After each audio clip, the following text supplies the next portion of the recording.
Welcome to the deep dive.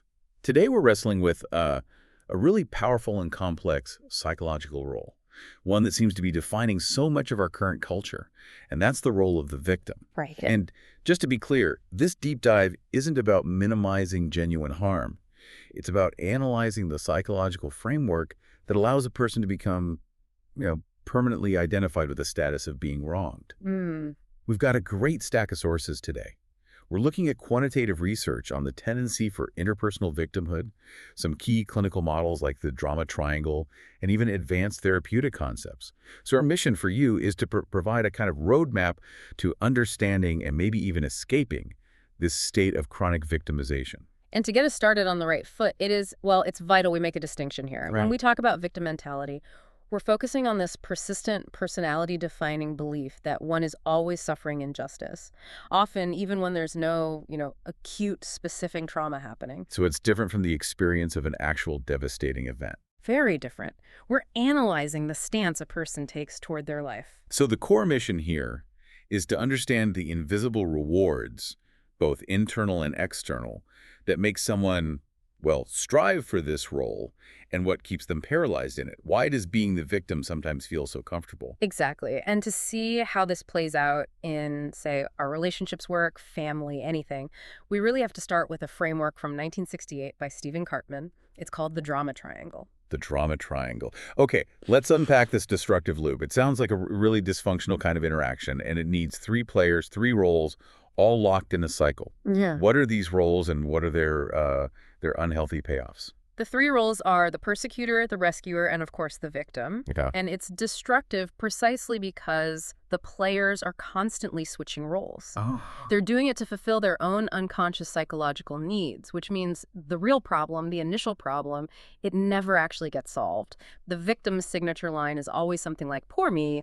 Their essential payoff is avoiding responsibility. They get to avoid any real difficult change, and at the same time, they can claim they're doing everything they can. They project this helplessness to pull other people into their drama. And then the rescuer swoops in with, "Don't worry, let me fix this for you."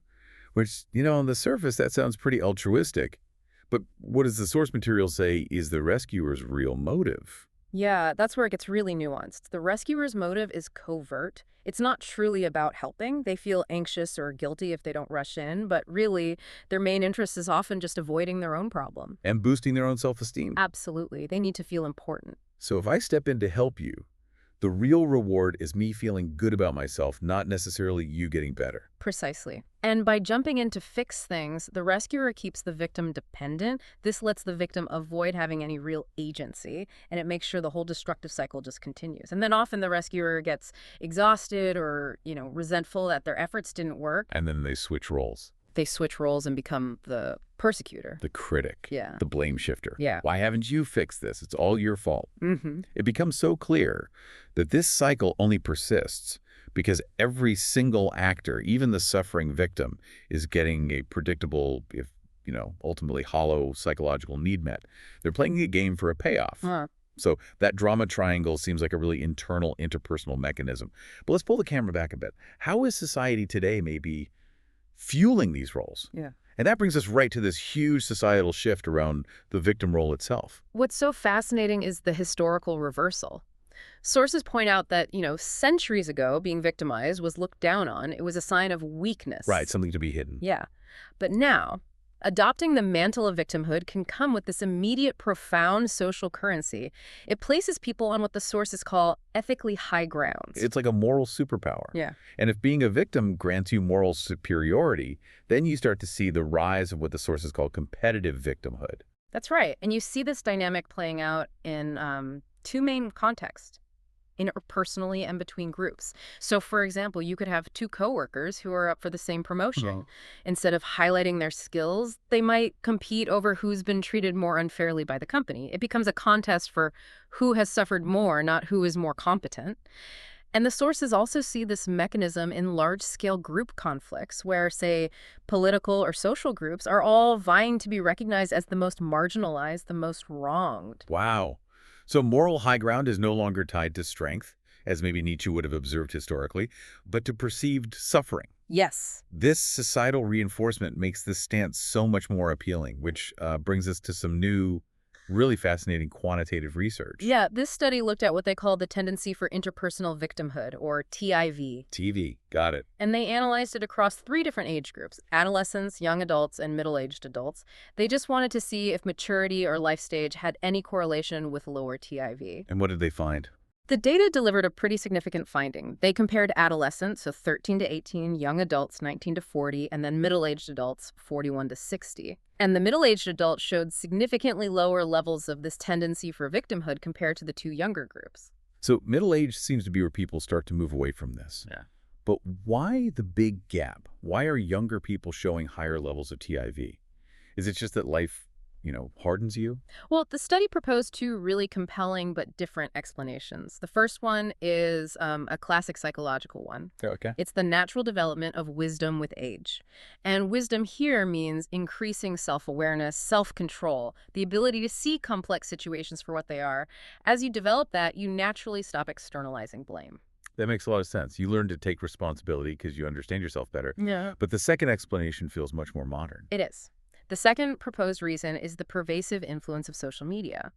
On these platforms, the victim mentality is often highly reinforced. Oh, absolutely. People post about how they've been wronged, and they can get this instant, overwhelming wave of support, sympathy, validation, that immediate reward loop we talked about, the leverage, the moral high ground. It's just faster and stronger online. That's a fascinating synthesis. So Yeah. it suggests that while wisdom reduces our internal need for TIV, social media is amplifying the external rewards for it, Yeah. especially for those who haven't developed that wisdom yet. To really escape this trap, you have to understand the internal architecture, the thing that builds chronic suffering from the inside. And for that, we have to look at a philosophical concept that underpins this whole reactive life: Nietzsche's idea of resentiment. Resentment. Okay, so this isn't just simple resentment, right? No, it's much deeper. He defined it as a reactive sickness that arises in the weaker type of person.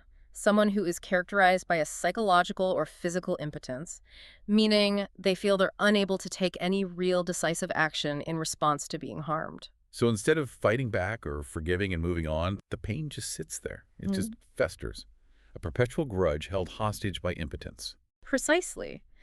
And because the person can't act and can't forget, the emotional pain, the hatred, the desire for vengeance, it just builds and builds.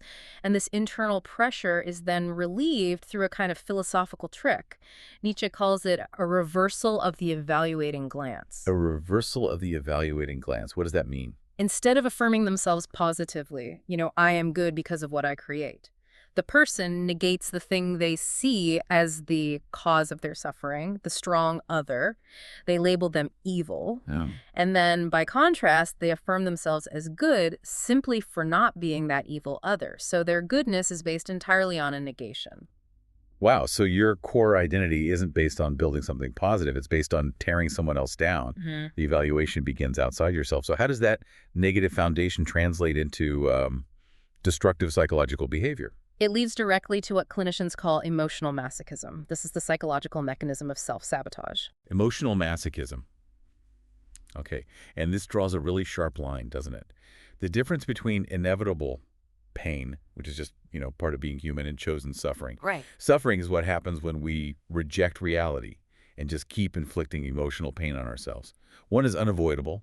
The other is a choice, a story we tell ourselves. And what's so striking is how deliberate this internal suffering can be.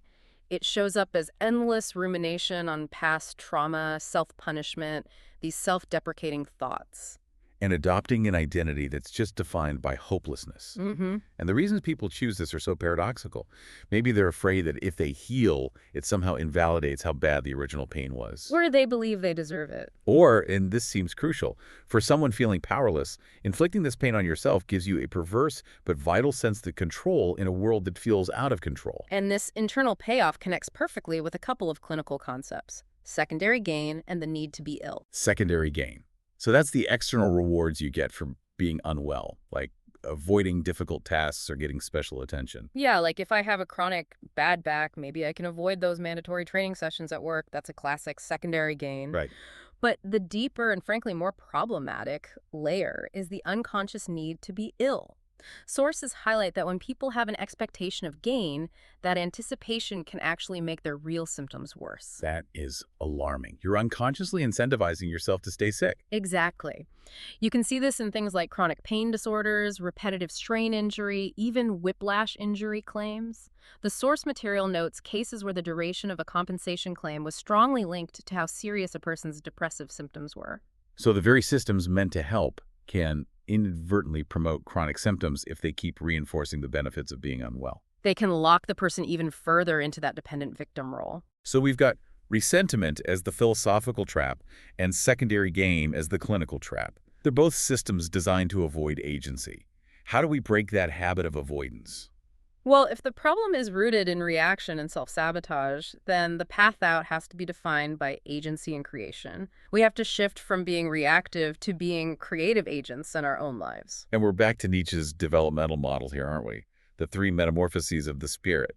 The journey from the dutiful camel to the destroying lion, and then finally to the creative child. Exactly. The camel is the spirit that's burdened by duty, taking on all the heaviest weights. The lion is that necessary stage of critique. Right. It achieves freedom by saying a sacred no to all those old burdens and values. It destroys the duties that kept the camel tied down. But the lion only creates freedom. It doesn't create new meaning. And that's where the child comes in. The child is about a sacred yes-saying, this joyful, innocent acceptance of existence. And that's where new values are genuinely created. This whole transition feels like it's fundamentally about restructuring the life story you tell yourself, what psychologists call your narrative identity. And the research shows that the key isn't just creating a coherent story after a trauma. The real danger lies in over-integration. Over-integration. Yeah. If the traumatic event becomes the absolute center, the core defining feature of your self-concept, that is actually detrimental to long-term recovery. So the goal is integration without centrality. You acknowledge it happened, but you don't let it become your entire identity. How do we actively foster that kind of self-mastery? The integrated model of metacognition seems to be the key mechanism. Metacognition is, thinking about your own thinking. It's the ability to form these complex, integrated ideas about yourself, about others, and about the wider world. And new therapies are now specifically targeting this skill. Okay, so for you, listening right now, what are the actionable parts of metacognition you can actually focus on? There are 4 core areas. The first is self-reflectivity. This is about moving toward an increasingly complex understanding of your own internal world, your motives, your feelings, your contradictions. Second is understanding the mind of the other. So comprehending the intentions and perspectives and just the humanity of other people in complex ways. They aren't just a persecutor, they're a flawed person with their own story. That immediately helps chip away at the black and white blame game that you see in the persecutor role. Absolutely. Third is decentration. This is recognizing that other people have complex histories and lives that are completely separate from your own issues. It's moving beyond that egocentric view that the world revolves around your suffering. And then finally, mastery. This is the application phase. It's using all that deep knowledge about yourself, others, the world, to actively manage stressors and cope in ways that work for you, deliberately shifting away from passive avoidance. And this framework feeds directly into therapeutic applications. Instead of the destructive Cartman drama triangle, there's something called the winner's triangle. The helpless victim becomes vulnerable, accepting vulnerability and self-awareness. The blaming persecutor becomes assertive. And the controlling rescuer becomes caring, showing concern and support, but crucially, not taking ownership of the other person's problems. And this is exactly what therapies like merit, metacognitive reflection, and insight therapy are designed to do. They help clients restory their lives and see themselves as agents, not just reactors. It all comes down to building that internal complexity, that intentional self-work, which really just confirms the developmental nature of this challenge. It's about having the skill set to identify, name, and act on a problem. That is the foundation of agency. So to bring this deep dive to a close, I think the central truth we've uncovered is pretty clear. The victim role is highly reinforced, it's socially validated, and, it's often a comfortable position because it lets you consistently avoid accountability. But the rewards, both internal and external, are ultimately hollow. They lock you into these destructive cycles. True agency really begins with rejecting the comfort of that payoff. And the research offers, I think, significant hope. The finding that middle-aged adults show lower TIV confirms that this tendency can decrease with age. It correlates with the natural development of wisdom and self-control. This just reinforces the idea that shifting away from that reactive victim stance is a completely achievable developmental challenge, and one that can be sped up through this kind of intentional self-work. So what does this all mean for your continued journey of self-mastery? We explored Nietzsche's model of creation, but let's just link this to Maslow for a second. Maslow found that self-actualization, manifesting your latent potential, doesn't automatically mean you have a higher moral motivation. A self-actualized person can still be entirely selfish. That's a sobering thought. It is. So if escaping the drama triangle is step one and finding your potential is step two, this raises a crucial question for you to consider. What steps must you take to overcome the Jonah complex, the fear of your own greatness, to ensure your growth leads not just to a better self, but a truly transcendent self, one that's capable of affirming the entirety of your existence? Thank you for sharing your sources and letting us guide you through this complex deep dive into agency and victimhood. We'll see you next time.